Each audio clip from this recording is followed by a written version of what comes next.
बंद रहेगा, बंद रहेगा, बंद रहेगा। बालोद का भविष्य, बालोद का व्यापार खत्म हो जाएगा। एक कुत्ता भी नहीं दिखेगा सामने। फिक्र बालोद में ही वापस स्थापित करने का प्रयास करेंगे। हम अब चुप नहीं बैठेंगे। बहुत ही बड़ा नुकसान होगा। नमस्कार, जय जोहार, जय छत्तीसगढ़। मैं योगेश कुमार साहू, आप देख रहे हैं MK स्टूडियो CG। आज मैं मौजूद हूं बालोद के घड़ी चौक में। आइए जानते हैं बालोद का माहौल ऐसा क्यों हुआ और क्यों बालोद बंद है, क्यों बालोद वासियों और बालोद वासियों के साथ साथ व्यापारी भाइयों को बालोद बचाओ संगठन समूह का निर्माण क्यों करना पड़ा। आइए जानते हैं।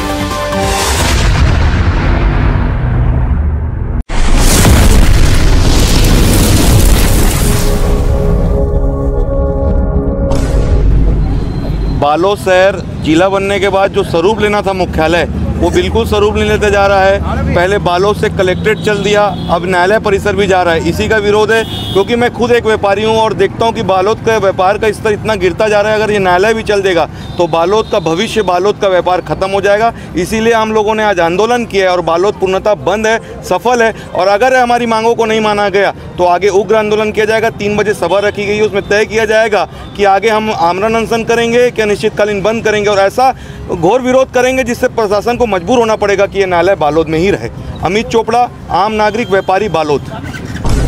बालोद संघर्ष समिति के तत्वाधान में आज बालोद बंद का आयोजन किया गया है और 7 से 8 दिन में यदि इसका रिजल्ट नहीं निकलता तो अनिश्चित काल बालोद बंद जैसा कदम उठाया जाएगा। और इस मंच के लिए सारे लोग, राजनीतिक पार्टियों से भी सबका सपोर्ट है, भाजपा हो या कांग्रेस हो। यह सवाल जो है बालोद शहर का है और यहाँ पर जो छोटे छोटे खुमचे वाले होटल वाले हैं, वो सारे लोगों का व्यापार ऐसे ही मृत अवस्था में है। और यहाँ से यदि जिला सत्र न्यायालय यदि चला जाता है सिवनी, तो बहुत ही क्या बोलते निर्दयी स्थिति हो जाएगी और व्यापार को क्या बोलते नया जीवन देने के लिए यहाँ पर और भी जो विभाग जा चुके हैं पूर्व में, उसको भी शीघ्र बालोद में ही वापस स्थापित करने का प्रयास करेंगे। राजू पटेल, अध्यक्ष चैम्बर ऑफ कॉमर्स बालोद। मैं बालोद का होटल व्यवसायी हूँ और इतना रद्दी स्थिति हो गया बस स्टैंड, सदर रोड और आम चौक की कि 12-1 बजे तक हम लोग मोहिनी नहीं करते, जबकि न्यायालय अभी यहीं है। ये भी चला जाएगा तो यहाँ भूखों मरने की नौबत आ जाएगी। पूरा व्यवसाय ठप हो जाएगा, कुछ भी नहीं रहेगा बालोद में, एक कुत्ता भी नहीं दिखेगा सामने। दौलत राम नेवानी, बालोद। कार्यक्रम में बंद का आह्वान कैसा असर है और क्या कहना चाहेंगे न्यायालय में? निश्चित ही बालोद के भविष्य के लिए आज का जो आह्वान किया गया है, एक तरह से देखा जाए तो हम अब चुप नहीं बैठेंगे।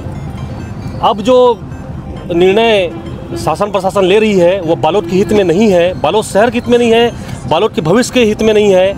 आज का एक दिन का यह आह्वान नहीं है। अगर हमको सफलता नहीं मिलती है, अगर शासन प्रशासन आज भी अपने इस निर्णय को, हम न्यायालय बने ये चाहते हैं, न्यायालय का स्थान बालोद के जिला मुख्यालय में हो, यह चाहते हैं। आज का यह आह्वान अगर शासन प्रशासन के कान पर अगर जू नहीं रेंगती तो इसके लिए एक बड़ा आंदोलन आज के इस व्यापक समर्थन मिलने के बाद के आधार पर और अच्छे से लिया जाएगा।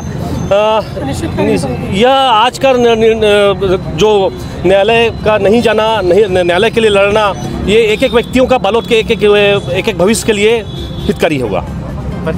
कमलेश सोनी, बालोद का एक नागरिक।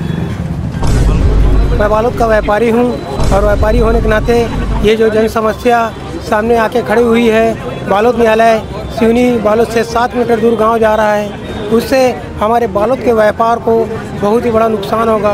पहले भी बालोद ज़िले की कई शासकीय संस्थाएं सिवनी में जाके बना दी गई है और कलेक्टर जाने से बालोद में व्यापार में बहुत ही फर्क पड़ा है। मैं ताहिर ताज, व्यापारी। बालोद का व्यापारी भाइयों का कहना है कि यहाँ से न्यायालय जो है कलेक्टेड चला जाएगा तो कलेक्टेड जाने के बाद इन लोगों का व्यापार जो है खत्म हो जाएंगे। और व्यापारी भाइयों लोग गलत बोल रहे हैं कि सही बोल रहे हैं, बिल्कुल आप कमेंट करिए। आपका अपना Yogesh Kumar Sahu, MK studio CG।